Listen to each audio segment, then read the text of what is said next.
Hey everybody, what's going on? I hope you're having a great Friday.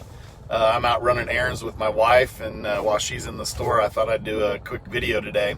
So, man, if you've been keeping up with any of the videos I've been doing for, I don't know, 3 months, 4 months now, we've been talking a lot about listening to God, about hearing our true identity and the name that God has for us, and I'm going to keep talking about more of those things. In fact, I hope to kind of pick up the frequency of the videos again, because it just helps me to talk about all of this stuff that I've been learning and what's going on inside of my brain and my heart, and it just helps me to be able to say these things and share them. So started doing these videos, not really worrying about if anybody watched them or even how good they were, but it was just a way for me to begin to voice what God's been doing in my life. So hope you're enjoying it and benefited from it, but it's been good for me. So here's what I'm thinking about: is so much of what we talk about when we talk about identity, about listening to God and being able to hear God's voice, and then hearing our true identity, getting out of the false identity into the true identity, and really learning who God made us to be, who He made us to be in our mother's womb, and then maybe even hearing the name that He has for us. Man, so much of that centers around the idea of abiding. If you go and read in John, it talks about abiding in Christ and us abiding in Christ and Christ abiding in us. And really it says that we can't do anything if He's not abiding in us.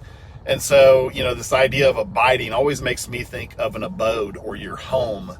And that's a place where you feel comfortable and you feel at home and you feel comfortable and you move about. You feel comfortable moving about and moving within that abode. So to me, that's kind of the idea of abiding, is I'm comfortable there. I'm familiar with it. It's a place of peace and joy and safety and all those kind of things. So abiding in Christ would have all of those ideas to it. Another way of talking about abiding in Christ is it just means that we're in His presence, right?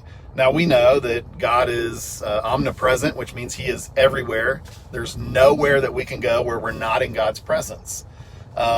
Yet sometimes we feel separated from God, and that's really our own doing, and it's really our imagination that we're separated from God, because He's everywhere. We can't actually separate from Him.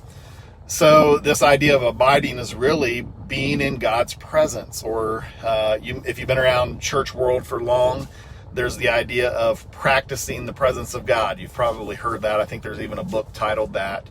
And so that's the idea of abiding, is practicing that presence. And it's really this idea that imagining God, or really imagining Jesus just being right here with me, and that I have this walking, talking relationship with Him, that I walk with Him and I talk with Him, and He walks with me and talks with me, and it's a two-way conversation. And when I'm praying or talking to Him, I'm not talking to some distant God. I'm talking to someone who is present. So there's this idea of presence.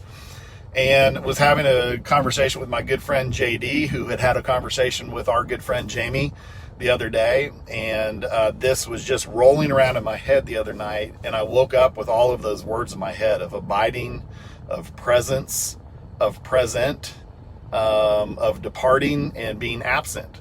Those were all the words on my mind. I just wanted to share this with you. So if we want to practice presence, God's presence, or be in His presence, the only way we can do that is to live in the present, right?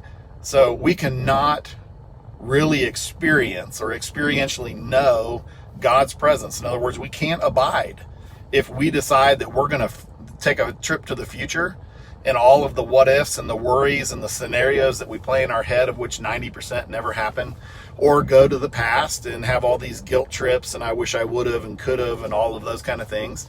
If I do either one of those, I have departed. I have departed from God's presence, because I'm no longer living in the present, right? Does that make sense? If we're going to be in somebody's presence, they have to be present. It happens in the present time. Those come from the same root word. So think about that. If I'm going to be in God's presence, I have to remain living in the present.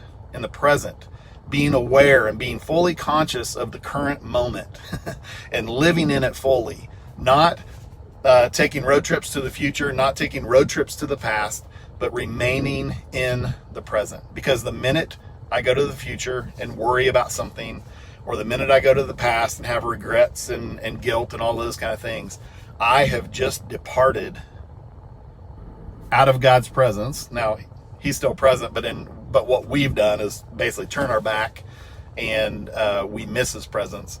Or I'm absent from the present, right? I'm not living in the present, so I'm absent from it.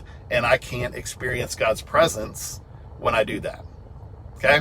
So I hope that helps. That's a lot of words, but I want you to think about that a little bit. What does it mean to abide in Christ and have Christ abiding in you? What does a walking, talking relationship with him look like? And what does it mean to really experientially know